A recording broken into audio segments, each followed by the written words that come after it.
concerned with addressing the problem of foreknowledge and free will. If God knows the future, do we really have free will? And it's important at the outset to distinguish that problem from what some people call fate. They are really two very different problems. Fate means God's running the universe and determines beforehand everything that's going to happen, or some things that are going to happen, and nothing you can do will enable you to avoid them. Your free will is impotent to avoid them. That's not what we're talking about. We're not talking about fate. We're talking about foreknowledge. Foreknowledge pictures God as knowing the future and maybe doing nothing at all. Maybe he's not even the creator. All we're concerned with is that there is knowledge before it happens. And indeed perfect knowledge that before it happens. Does that threaten free will? And it is thought that the answer is yes. And the argument goes like this. When we picture ourselves using free will, we picture ourselves as having alternatives and picking one. Each alternative is possible, and it's my choice that determines which one will happen.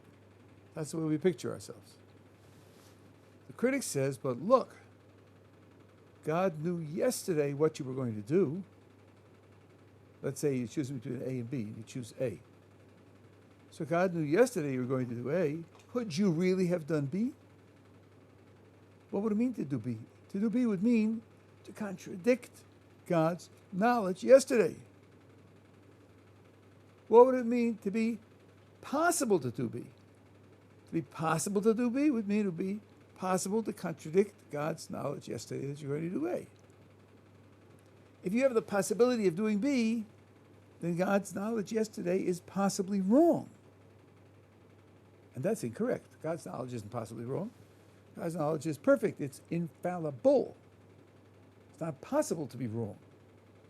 So since my possibility of doing B instead of A would mean God's knowledge is possibly wrong, and that's a mistake, it must be that I don't have the possibility of doing B. That's the way the critic's argument goes. That's clear? Okay, so the solution that I suggested yesterday, by the way, for the sake of the recordings, the solution is found in the Sadigon, in the Kedes Yitzchak, and in great detail in a tshuva of the Rivash. So for those who know the literature, they know what I'm talking about. The failure in the argument is that it makes an assumption which one could question and reject. And the assumption is that God's knowledge yesterday is fixed, finished, over and done with, and beyond being affected by what happens later. If you put that assumption in, then indeed the argument works. But you don't have to put that assumption in. Indeed, if you imagine God's knowledge yesterday tracking what I do today, to give Bertrand Russell's description, imagine God yesterday peeking ahead to see the future. Yesterday, God peeks ahead, takes a look at today, and says, oh, that's what Gottlieb's doing. Watch. See his hand go up? See him doing A? Uh-huh. So that's how I know that Gottlieb is doing A. If that's the way God gets his knowledge, then as the argument goes through, you can see where it breaks down. So God knew that yesterday I was going to do A. Correct.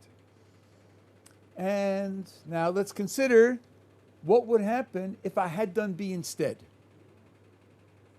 Well, at this point, the supporter will say, well, of course, if you had done B instead, then yesterday God would have known you were going to do B. Not A, but B. And then there's no problem, no contradiction. God's knowledge doesn't fail. God's knowledge perfectly tracks what I'm going to do because he gets a sneak preview and sees what I'm going to do. So then it's certainly possible for me to do B. You imagine the possibility of doing B. You have to imagine that God's knowledge yesterday was that I'm going to do B instead of A. that logic, isn't it plausible that you can't state what God knows? You can't even state what God knows, because if it means, You mean if you do B, that means you knew it B. If you do A, it means you knew it. Therefore, you mean before I make the choice? right. You can't even state what God knows until the event happens. Well, I'm not quite sure what you mean by state. I will not know. Yeah, you can't know. I can't know. That's Yeah. correct. That's correct. I can't know. That's right. But I mean, I don't think that's damaging in any way, right? In fact, I will do one thing, and in fact, God knows beforehand what I will do, but I may not know what I will do because I haven't made the choice. I haven't made up my mind. So you can't know God's knowledge of the future until that future becomes past. That's right. That's right. I think that's right. That's what I'm thinking. It's a little confusing if you say, if God knows you're going to do A, how can you even start that sentence? No, I'm considering possibilities. I'm considering possibilities. On the possibility that I do A, on that possibility, then of course what God knew yesterday is that I'm going to do A. I don't know now which one it is, but if in fact I choose A, then yesterday he will know that I'm going to do A. Now someone says, okay, suppose in fact you do A. And therefore yesterday he knew that you were going to do A. Could you really have done B? In the world in which you really did A, could you also have done B? And that's where you seem to get into trouble. The answer is yes, because if I really did A, but I imagine, could I have done B? Well, if I had done B, then his knowledge yesterday would have been different. Which means you don't know his knowledge. Correct. From the beginning. That's right. That's right. That's right. Now, I don't know it, and it's not fixed. It's not fixed and determined. It's fixed and determined by what I choose to do. Yeah. Going back on the first half of our topic with the Moshe and God not changing his mind, therefore, by choosing A, God's reaction is going to be different than if he chose B. Correct. But God has beforehand a total plan that if he chooses A, then this is how I'll respond, and if he chooses B, this is how I'll respond. You know, I have a model for this as a defensive quarterback. You know about football, right? Yeah. Now, a defensive quarterback has taught the defensive team various plays to use to oppose the offense. They see the offense going into a pass formation, it says 16, and they all line up and they carry out 16. Now, then they're going for an end run, 24, and they all line up and they run play 24, right? Now, sometimes in the middle, there's motion on the offensive team where they change to a different play. So in the middle of the play, the defensive quarterback is going to say, not 16, 14. Has he changed his mind? He hasn't changed his mind. He has a play to run against this offense, a play to run against that offense, play to run against that offense. That's all set up. That whole program is already set up. Nothing changes in his mind. He just applies different parts of the program to the reality that's in front of him. What you have to internalize is the idea of God's mind being forked. Not absolute, but forked. What's in God's mind is, if A happens, then A star will be my response. If B happens, B star will be my response. If C happens, C star will be my response. That's in his mind, and that never changes.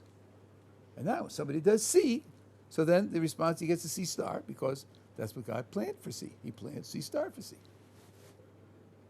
So all possibilities are God's will is I don't know if it's God's will or is God's decisions are all predetermined no matter what scenario you choose in life. They are. God has a policy for every possible eventuality. And then when you make this eventuality true by doing something, so then God's policy for that eventuality is the response.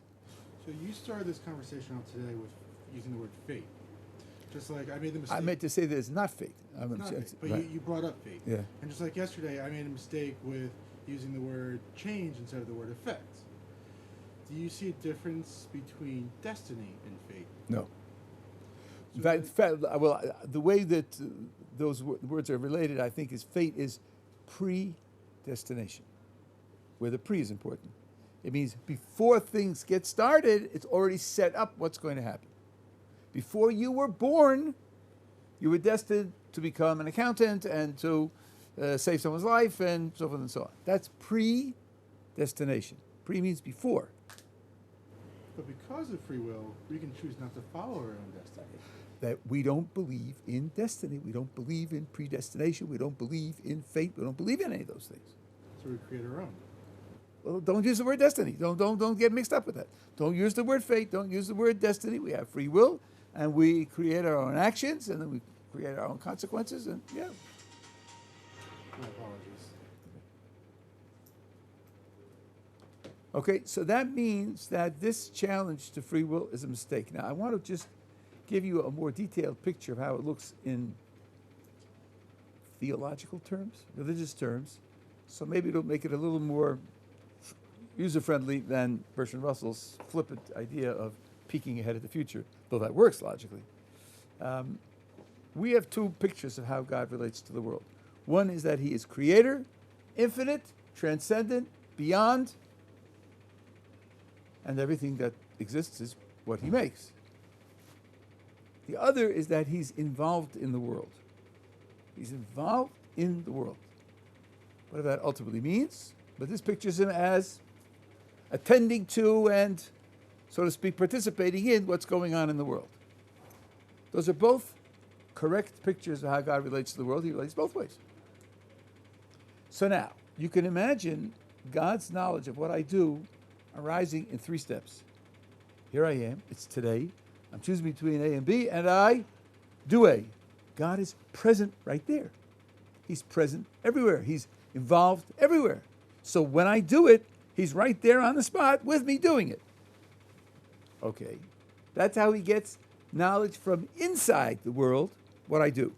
But now, of course, God also takes up a position outside the world as creator. That knowledge that he gets inside the world is available, so to speak, to God outside the world.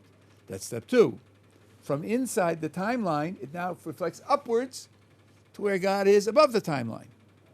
From where God is above the timeline becomes available to God's presence everywhere else in the timeline, including yesterday. That's how knowledge of what I do today gets to God yesterday. It gets there in three stages. Number one, God is with me today when I do A. Number two, that knowledge is available to God outside the timeline. And number three, because it's available to God outside the timeline, that knowledge then becomes available to God's presence at all other places in the timeline, including yesterday. And it's my choice of doing A that determines that yesterday he knew I was doing A. From which it follows that had I chosen to do B, then yesterday he would have known that I was doing B. And then there's no problem. The whole problem that the critic raised is gone. Okay? Now what I want to do today is introduce you to a second approach, which is very, very different. Maybe when I finish both of them, I'll explain to you the motivations that different people have for choosing one over the other. A different approach where we take seriously the idea that God is transcendent. God is beyond. He's not contained within the world.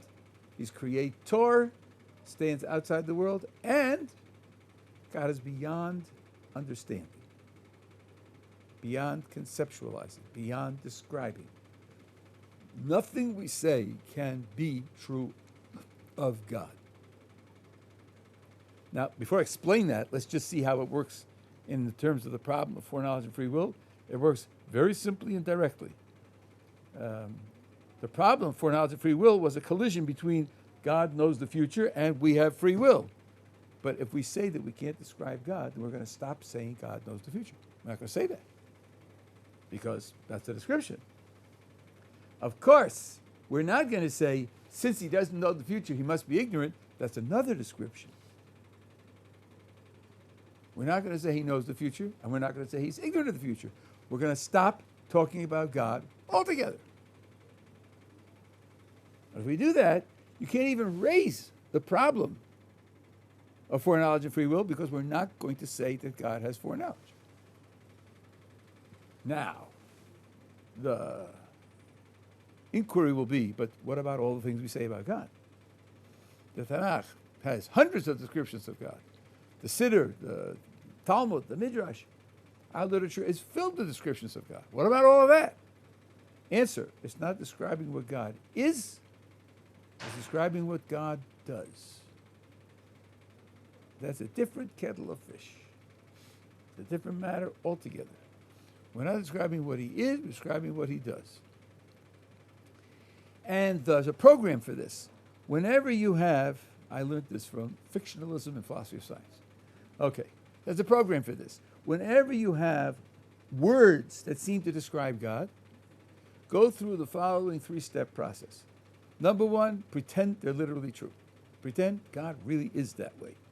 Number 2, ask yourself, well, if God really is that way, what would he do? What kind of actions does this description of God imply?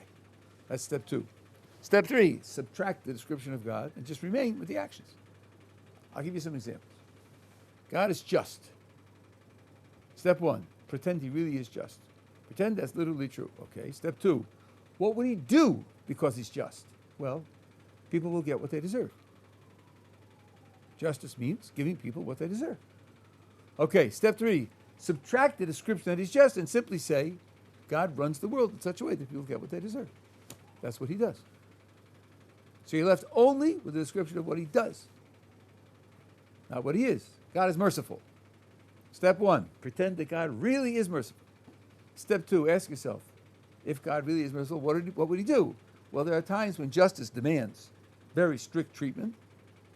Mercy says, no, don't apply that very strict treatment. So because he's merciful, he would sometimes soften justice, delay justice, make exceptions to justice. Step 3, subtract the description that he's merciful and simply say, the way God runs the world, sometimes the demands of strict justice aren't met. Sometimes they're softened or overlooked. Well, isn't there one way to describe God, like the Kabbalists call him Ein Sof, the one without end? Isn't that a description that does hold true? The question is whether that's a description or it's a refusal to describe. That's true too. Yeah. Right. The question is where the aim goes. Whether the aim goes inside or outside the scope of the sentence. It's a whole thing in logic. And I think that's what they mean. Mm-hmm. If I say he's indescribable, I'm not contradicting myself by describing him, right? Right? It means I'm refusing to describe him. The act of describing him is a mistake, that's all. Now, what I've told you so far in the examples is trivial.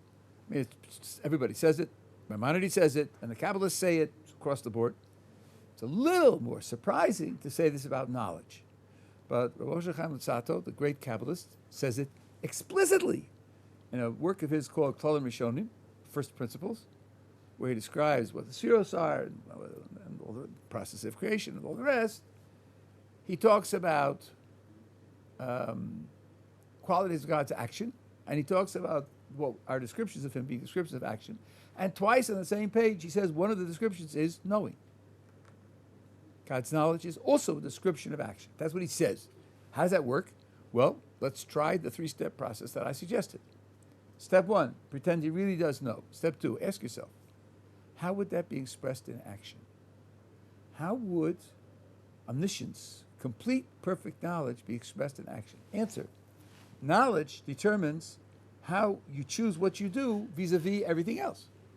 When you make a choice of what to do, you try to put it in its setting, in the environment, the past that led up to it, the future that you can anticipate will come out of it, and use all of that to inform your choice. When we say that God is knowledgeable, that means he will act in such a way as to take account of the entire past, present, and future. Now subtract the description that he knows and simply say, the way God runs the world, it's run in such a way that each thing that happens is perfectly adjusted to what's going to happen in the past, present, and future. What happens in the past, present, and future. So all of it is a description of what he does, not a description of what he is. And that being the case, there's no way you can raise the problem of foreknowledge and free will. You get it so far? Now the hard-headed, skeptical critic is going to say, that's just a dodge. That's just a dodge. You're caught, you're stuck, and you create this smokescreen where you say you can't describe what God is, you can tell what he does, okay, but you're just dodging the problem because you don't have a solution to the problem. It's just phony. The whole thing is phony. So I want to show the skeptic his abysmal ignorance of history of science and even contemporary science, where we are in that circumstance even today and have been in that circumstance for many, even millennia, and it's a well understood and accepted circumstance to be in, and there's nothing phony about it at all. What makes the stars shine? What are the stars made of? Yes. So you say, but think yourself back 150 years ago. 150 years ago, no one had a clue what they're made of, Except for and no one had a clue what made them shine. What makes them shine is nuclear fusion that was only discovered in the 20th century. What was the generally accepted hypothesis? Sorry? What was the most accepted hypothesis? There wasn't any. 150 years ago? There was no hypothesis as to what the stars are made of or why they shine. The ancient Greeks had a wonderful one. They said that the night sky is a piece of black velvet and has holes in it. Behind the velvet, there's a sea of light, and the stars are the light coming through the holes in the velvet. Well, that's nice and dandy, but that doesn't make any sense. Correct. It doesn't make any sense. The accepted view up until the 19th century was that the heavens are, well, let's say up until Newton, because Newton started to break this down. Well, he didn't answer this problem. The heavens are made of materials utterly unlike anything on the earth, and man can't possibly understand. Still, we know the stars shine. We know the sun shines. We know the sun gives off heat. So we know what it does. We don't know what it is. Is that a dodge? Is that somehow intellectually suspicious when you say something like that? It's just a fact. We know what the sun and the stars do. We don't know why they do it. We don't know what they're made of. We don't know what they are. What is light?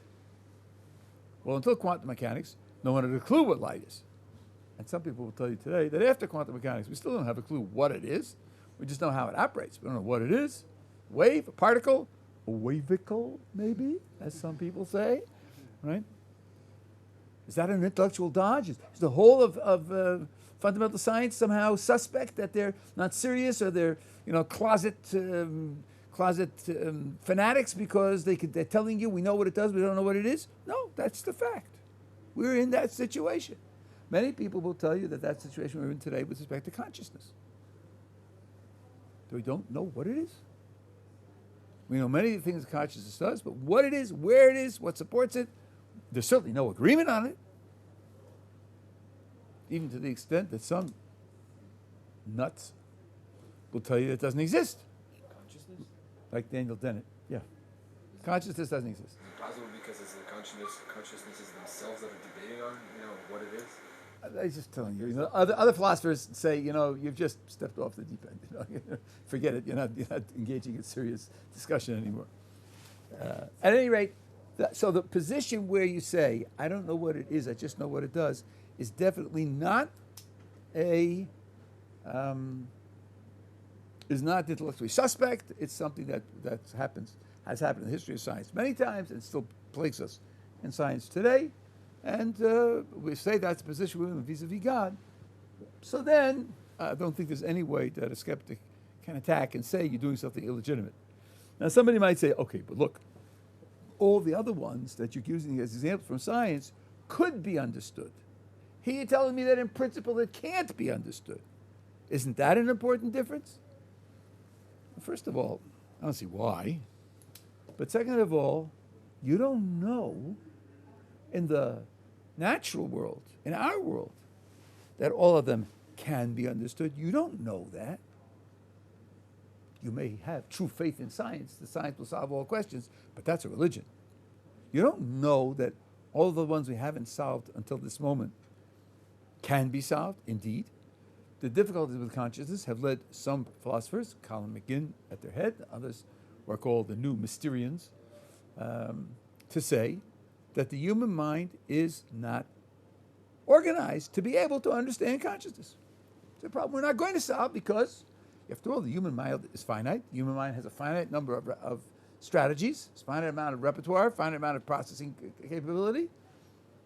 There may be problems that we just can't solve. No guarantee we can solve every problem. Here, Kadosh Baruch Hu himself, the Creator, says, you're not going to understand me. I created you. I created your mind. And you're not capable of grasping me. I don't see anything intellectually suspect in that. So that's the second approach. And as you see, this is a very far-reaching approach. The approach is that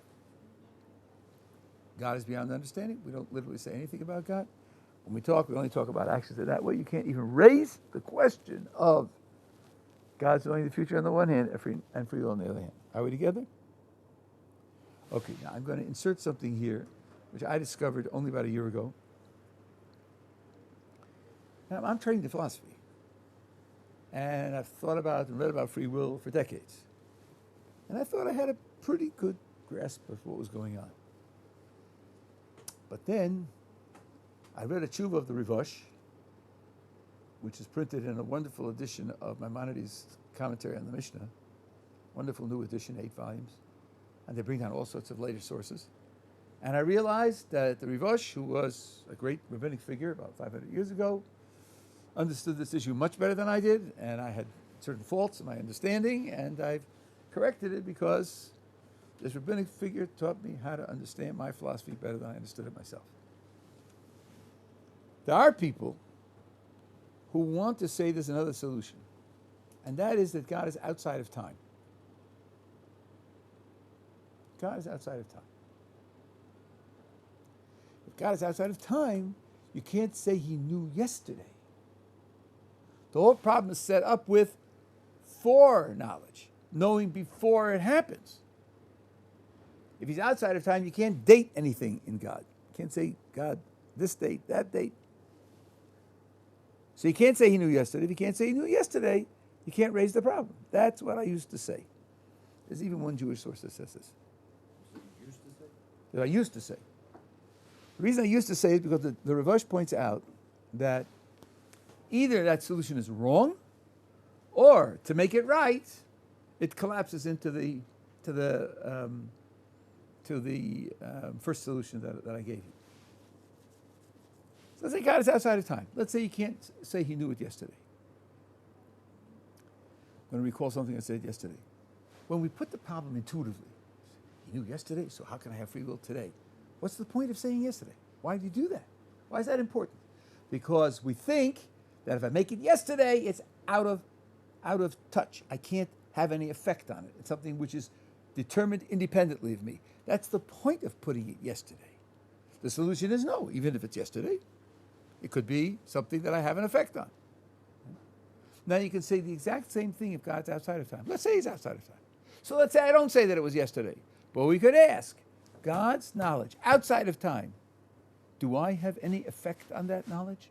Do I have any input into that knowledge? Or is it totally fixed, determinate, chiseled without me? If it's fixed, determined, and chiseled without me, then the problem is still there. Let's say he's outside of time. So what? So what? Here, I'll rehearse the problem for you, considering God's knowledge outside of time, but independent of me, where I don't have any input to that knowledge. I actually did A. So what's written in God's his knowledge outside of time? Gottlieb does A. All right. So now, could I have done B? If I had the possibility to do B, then I would have had the possibility of making his knowledge, Gottlieb does A, making that knowledge false. And that knowledge has to be perfect, has to be infallible. So then I can't have the possibility of doing B. The exact same problem can be raised when you picture God's knowledge outside of time. Outside of time or inside of time, yesterday or not yesterday isn't the issue.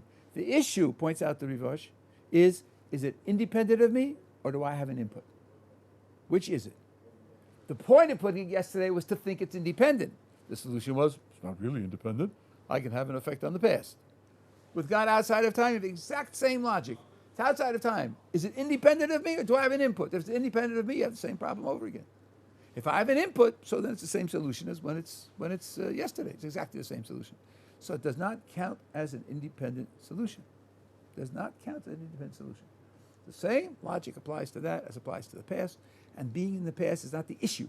The issue is it independent of me? Do I have an input into it? Yeah.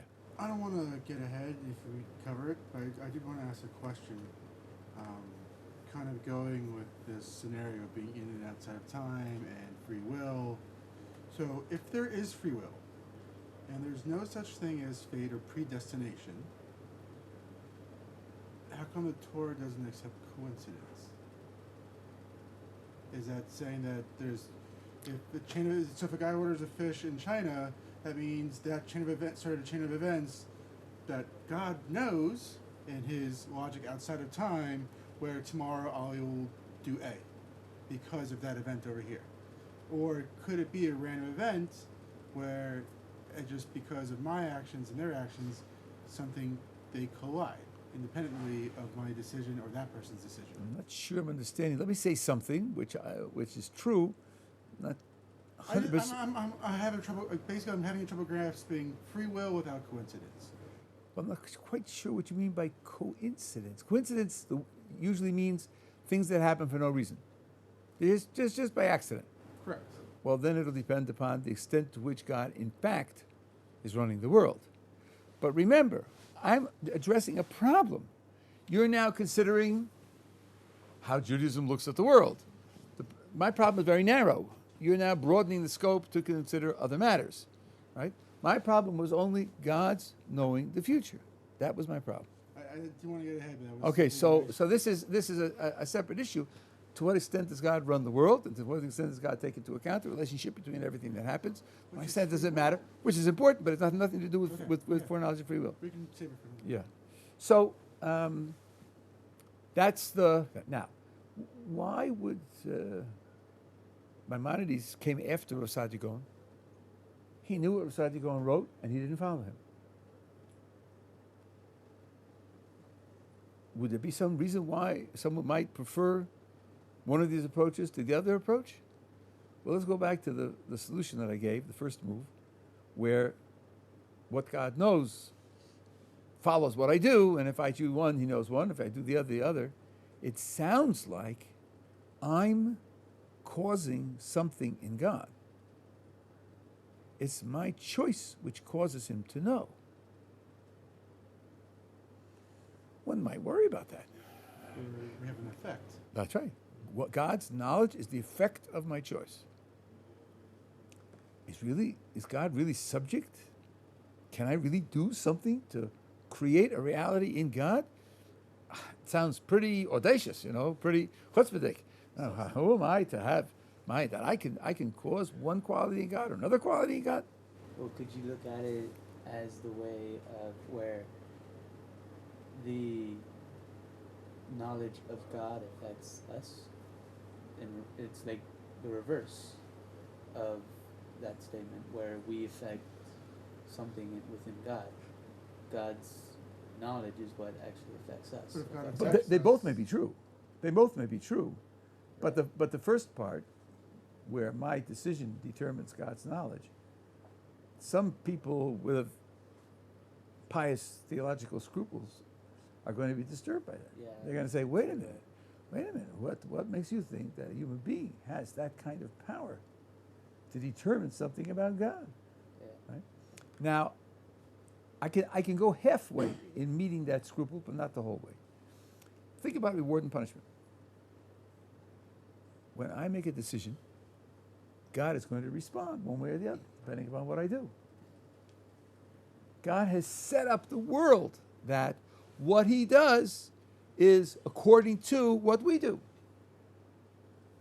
And that's inescapable. That's inescapable. That's a foundation of Judaism.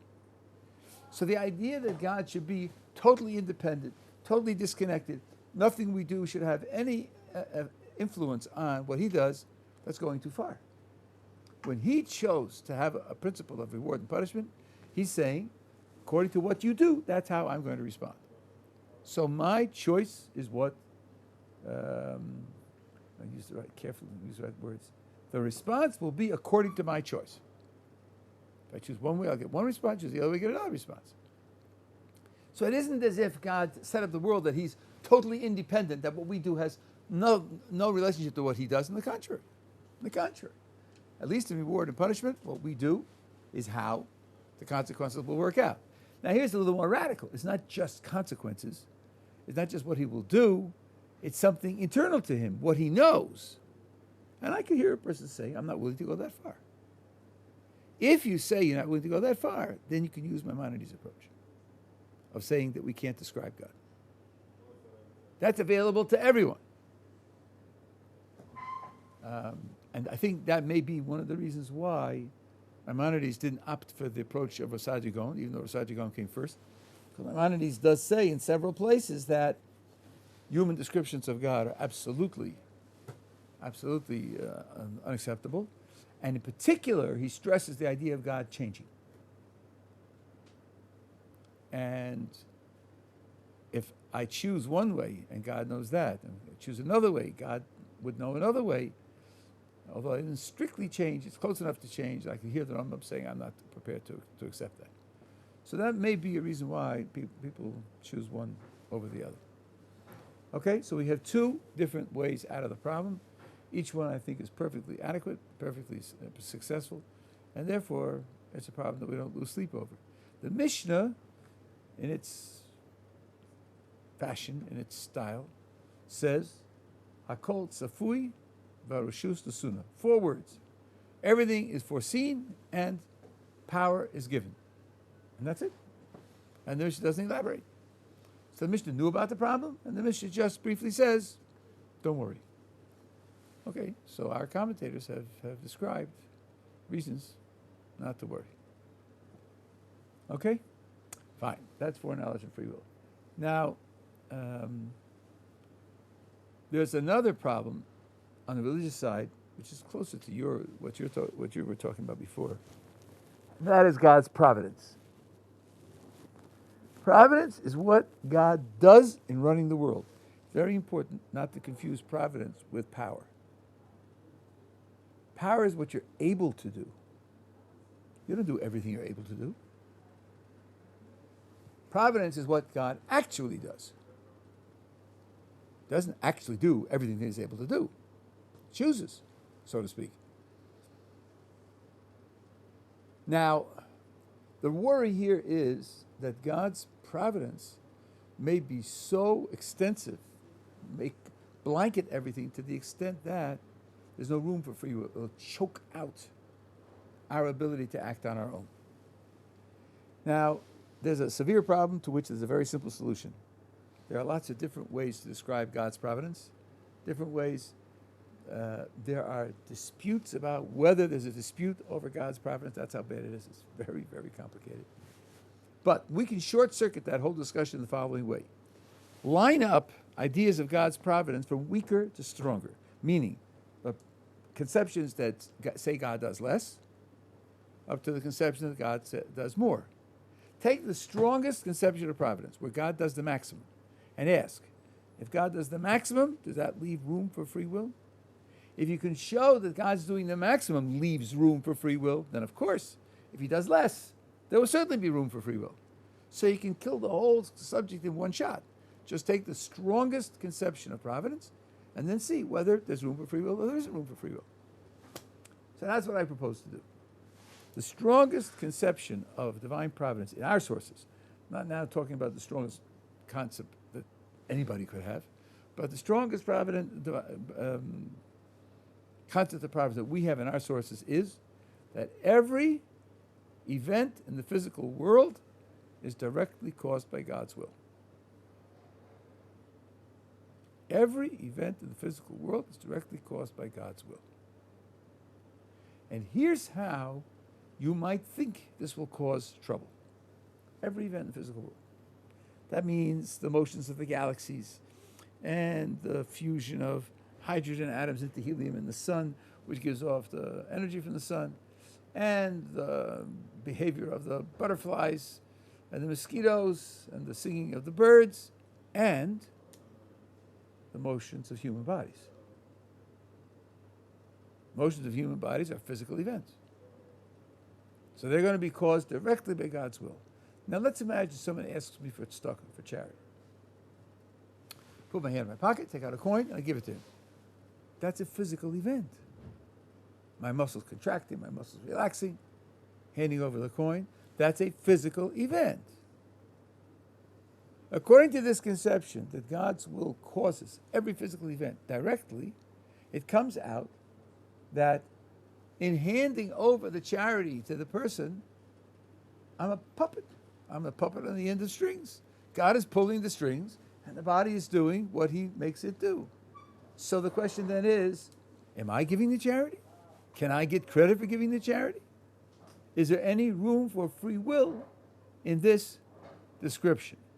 Well, you could also think of it as the only reason why you're able to move or whatever is because it's through God's will, not necessarily moving you, but enabling you the willpower to move. Okay, but now I think that's basically right, but it has to be connected now to my description. My description was God's will directly causes every physical event. Every physical event. Are you postulating that? Like that's it? Like that's how it is? I'm saying there are different conceptions of providence. That's the strongest one that we have. That being the strongest one, if I adopt that one for the sake of the discussion, and I can find room for free will even there, then of course a weaker concept of providence, where God does less, well, of course there'll be room. So that's why I'm adopting it for the sake of the discussion. I'm not saying that that's the correct description, but I'm adopting that for the sake of the discussion. So now, I'll just give you a little hint, and tomorrow we'll follow it out. Let's consider that formula again. Every physical event is caused directly by God's will. Which word there rings alarm bells? Which word? Huh? Can't hear you. Cause? Cause? No, I don't think so. A word that indicates that we have not covered the whole ground. Physical. Yeah, what about every physical event? That's a qualifier. If I say every physical event, then the alarm bell says, hey, wait a minute. He didn't say every event. He said every physical event. So he must think there are other kinds of events that he wants to exclude. Otherwise, he would have just said every event. And that is indeed correct. The physical is not the whole of reality. There's another element as well. Let's call it the spiritual. I've excluded that. Okay, time for a logic quiz. And with that, I'm going to quit for today. A logic quiz. Think carefully. I say every physical event is caused by God's will. I say physical to exclude the spiritual. What am I implying about the spiritual? That God's will doesn't interact with it? It is independent of God's will? Can't hear you. It is independent of God's will? You both have the same mistake. Think again. Every physical event is caused by God's will. Physical. That's not true for the spiritual. So what is true for the spiritual? There's free will. Well, starting off, not every spiritual event is caused by God's will, because it would be the same as the physical, right? Right. So if we say not every physical event, that means some yes and some no. Not every means there are some exceptions, but it's not totally disconnected. It's not totally disconnected. All you need is that some of the spiritual events aren't caused by God's will, and you already have a contrast between the spiritual and the physical. You can think of it this way. The physical is blanketed by God's will, smothered by God's will, absolutely covered entirely by God's will. Spiritual isn't like that. It isn't totally covered. There's some parts that aren't covered. Leaves room for the possibility that some parts are covered. You just have to have bare patches that aren't covered. So the physical is totally covered and the spiritual is not totally covered. There's some bare patches. And as one of you said, of course, the bare patches are going to be free will. Those are going to be the cases where God's will doesn't cause it, because if he did, it wouldn't be free. Is making a choice a physical event? No. On our view, it's not a physical event. It's a spiritual event. It takes place in the soul. That's not a total solution to the problem, but that's the foundation. Tomorrow I'll repeat this and we'll go on.